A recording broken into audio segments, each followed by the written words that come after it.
Obrigada, senhor presidente, senhoras senadoras, senhores senadores. Confesso que, enquanto era chamada para ocupar esta tribuna, estava ainda em dúvida se iria fazer uso da palavra nesta noite. Até porque, ouvindo atentamente os colegas senadores, as colegas senadoras, eu não conseguia me enxergar tomando o lado de quem quer que seja. Confesso que me senti, no jargão popular, um peixe fora d'água. A nação está sangrando. A população indignada, o cidadão estarrecido, diante de denúncias gravíssimas que abalaram e abalam a República Brasileira. E não me refiro a denúncias da semana passada, me refiro às denúncias de 1, 2, 3 anos. Mas isso compete à Polícia Federal, ao Ministério Público, ao Poder Judiciário. A Polícia Federal na investigação, ao Ministério Público analisando os indícios e denunciando ou não, e ao Poder Judiciário dando a última palavra, decidindo no caso concreto o conflito. Mas há uma responsabilidade que recai sobre nós. Esta mesma nação que sangra, este mesmo cidadão abalado e atingido, esses milhões de desempregados estão à espera de uma resposta dos poderes constituídos. Mas mais do que da resposta a ser dada pelo judiciário. A resposta que o povo quer nas ruas é a resposta do poder mais democrático desta nação, que não é nem, senador José Maranhão, o poder executivo, é do poder legislativo, representante que é dos mais diversos segmentos da sociedade brasileira. A exemplo do Senado Federal, que quando tem um embate ou uma discussão, nós vemos prontamente aqui manifestações da mais diversa ordem. Mas o que eu vejo hoje aqui no Senado Federal? Vejo o mesmo conflito que vejo nas ruas. A nação está acéfala e o Senado também está. Estamos nós aqui nos digladiando em cima de questões político-ideológicas, quando na realidade tínhamos que estar atrás de uma saída constitucional para esse conflito, para esta demanda. Não tenho respostas, mas sei que algumas premissas são irrefutáveis, verdades absolutas, pedras de toque irreparáveis e das quais não podemos nos afastar. Primeiro, os problemas enfrentados numa democracia só podem ser resolvidos pela democracia. E faço esse alerta, senhores e senhoras senadoras, porque enquanto temos hoje as Forças Armadas na rua, constitucionalmente convocadas pelo presidente da República, não podemos nos esquecer do perigo ainda aqui remoto, que a história recente conta, e que muitos senhores senadores aqui conhecem, com feridas no corpo ainda não curadas, a exemplo da senadora Rosi de Freitas, que mais de um ano padeceu nos porões da ditadura. Outros, como eu, conhecem esta história pelos livros, mas não podemos nos esquecer que política não admite vazio. E se nós não tivermos o consenso mínimo, um pacto nacional a favor do país, sem com isso, senadora Alice, sem com isso abrirmos mão do mínimo das nossas divergências, ainda defendendo aquilo que acreditamos, se nós não abrirmos temporariamente mão da discórdia, do embate ideológico e não tivermos a capacidade de unir em torno de um projeto de país, este vazio pode ser ocupado por aventureiros, esse vazio pode ser ocupado por salvadores da pátria, ou pior ainda, por uma ordem ilegítima e inconstitucional. É remoto, mas é possível. Segunda pedra de toque inabalável e que nós não podemos abrir mão, toda e qualquer saída para esta crise que assola o país, que é a mais grave desde a redemocratização, passa pela Constituição Federal. E aqui eu cito, se não o pai, o parteiro da Constituição Cidadã, Ulisses Guimarães.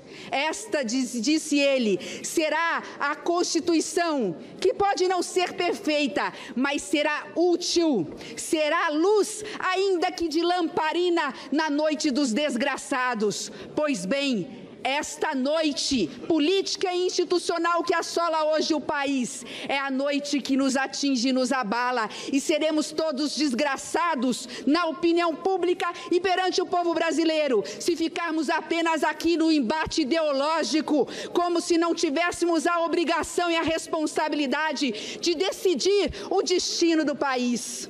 E aqui eu quero fazer um parênteses. Nós, se há muito deixamos de ser protagonistas da história, deste capítulo da história do país, hoje não somos sequer coadjuvantes. Porque a decisão de permanecer o presidente da República ou não passa por este Congresso Nacional. A renúncia é um ato personalíssimo do presidente da República, que disse que não vai sair. A decisão poderia ser o impeachment, que o país não aguenta. Hoje, o destino e o futuro do governo federal está na mão do Poder Judiciário, do Tribunal Superior Eleitoral, do Poder Judiciário, portanto, na análise da cassação da chapa Dilma Temer, a ocorrer o julgamento dia 6 de junho.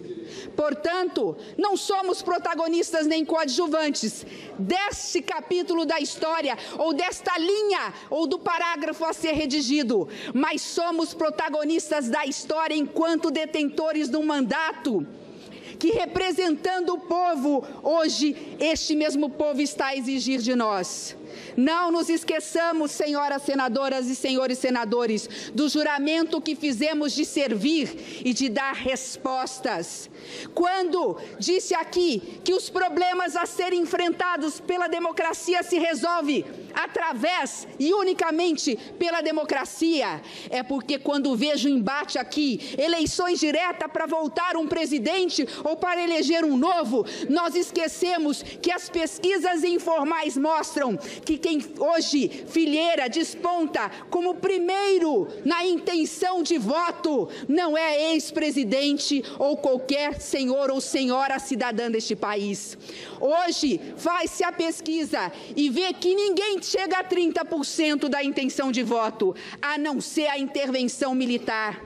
Quando pergunta-se para um cidadão se ele se oporia a ver as forças militares colocando ordem no país, eles falam um terço que não se importa. Esta é a gravidade em que vivemos. Esta é a gravidade que temos que enfrentar.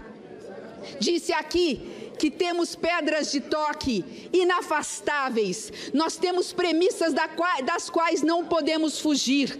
Disse que tudo tem que ser feito à luz da Constituição. Pois bem, até uma PEC a ser aprovado aqui, senador Regufe, com todo respeito a Vossa Excelência e o carinho que tenho por Vossa Excelência, até a PEC de Vossa Excelência não está nas mãos do Congresso Nacional.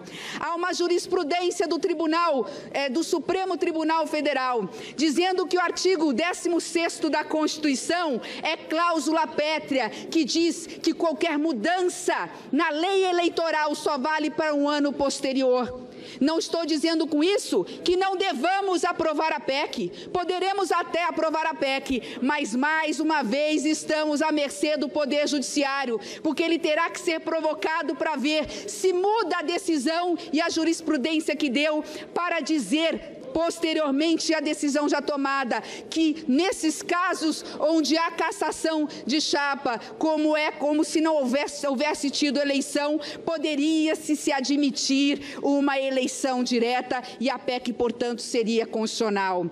Eu estou dizendo tudo isso, senhoras e senhores, para dizer que enquanto aqui nos gladiamos em ideias e faz parte do processo democrático, porque esta é a casa dos debates, nós não podemos nos esquecer que só há uma saída e uma saída apenas. A saída é, sem abrir mão num único milímetro da nossa ética, das nossas convicções, das nossas ideologias, deixarmos temporariamente as nossas divergências de lado para discutirmos o pacto pelo bem do país. Eu finalizo dizendo que sei que não é fácil. Eu fico na minha tribuna quieta observando. Sei que as feridas abertas da época do impeachment ainda estão a ser cicatrizadas. Teremos tempo talvez para isso, mas não temos tempo mais para restabelecer a estabilidade jurídica, institucional, política e social deste país. Por isso aqui o meu apelo de quem não é líder, de quem não tem o poder de liderar nada e nem capacidade e competência para tal. Mas eu peço aqui a boa vontade, o discernimento e o equilíbrio e a sensatez dos nossos líderes, para que se reúnam, para que não voltem à tribuna ou a este plenário antes de ter uma solução do Senado Federal para estes conflitos. Não podemos nos esquecer que os muros que uma vez dividiram este país na esplanada dos ministérios ainda estão a dividir este país e continuam-se presentes aqui no Senado. Mas nós temos que lembrar que esta é uma casa construída pelo arquiteto Oscar Niemeyer sob um côncavo aqui. Aqui nós temos sob a nossa cabeça um prato que significa reflexão, ponderação, serenidade, equilíbrio. Falam que esta é a casa revisora, muito mais do que revisora. Esta é a casa da reflexão, esta é a casa do bom senso, essa é a casa da solução, porque aqui tem os maiores homens públicos do Brasil, ex-governadores, até ex-presidentes da República. Daqui sairá a solução constitucional para este conflito. A única coisa que precisamos ter é espírito público, coração aberto, deixar as diferenças de lado e pensar no juramento que fizemos, o juramento de sermos leais ao povo brasileiro, mas principalmente àqueles que, na palavra de Ulisses Guimarães, são os miseráveis a aguardar uma solução,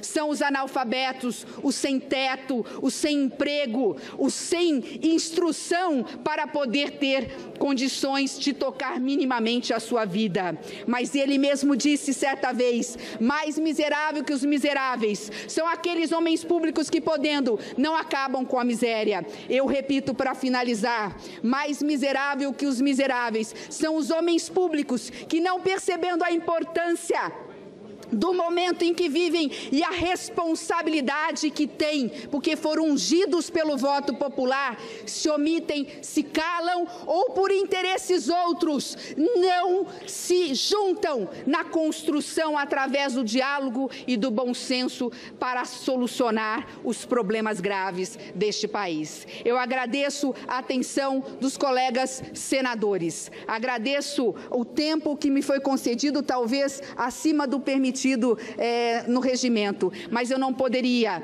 ouvindo os dois lados, não conseguindo me encontrar nem numa voz nem na outra, de não colocar aqui a minha manifestação e a minha posição. A minha posição não é a favor de governo nem contra governo. A minha posição é a favor do Brasil e do povo brasileiro. Muito obrigada, senhor presidente.